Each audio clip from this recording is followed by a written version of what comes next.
Muli na namang sumiklab ang makulay na diwa ng Zamboanga Hermosa Festival 2025 sa pagbubukas ng tanyag na Vinta display sa Artelim Boulevard na nagbigay ng buhay at sigla hindi lamang sa mga residente kundi pati na rin sa mga bisita mula sa iba't ibang panig ng lugar.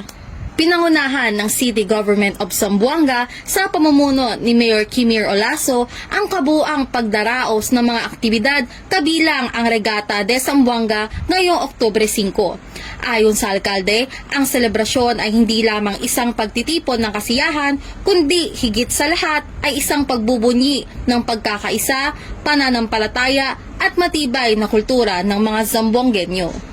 Bilang bahagi ng masusing paghahanda, nagsanib puwersa ang Philippine National Police, Armed Forces of the Philippines, Bureau of Fire Protection, local government units, non-government organization at iba pang mga force multipliers.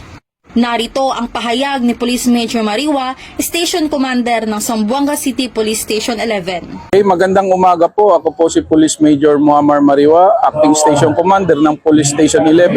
Directive po ng ating City Director, Police Colonel Fortaleza Jr. Kami po buong Zamboanga City Police, katulong ang ating AFP at ibang mga force multiplier ay sinisecure po ang activity ngayon ng Hermosa Festival natin entitled Regata at saka Wow Sardines and Lechon Festival. Tiniyak ng Zamboanga City Police Station 11 sa pamumuno ni Police Major Mariwa ang mahigpit na pagpapatupad ng seguridad at kaayusan upang masiguro na ang lahat ng kalahok at bisita ay makapagdiriwang ng Zamboanga Hermosa Festival 2025 ng ligtas at matiwasay. Sa pagwagayway ng mga makukulay na layag ng Vinta, isinisigaw ng Zamboanga ang pagmamahal nito sa kultura, kapayapaan at pagkakaisa at ipinapakita ng buong bansa at sa mundo na ang tunay na ganda ng lungsod ay nasa puso at diwa ng kanilang mamamayan.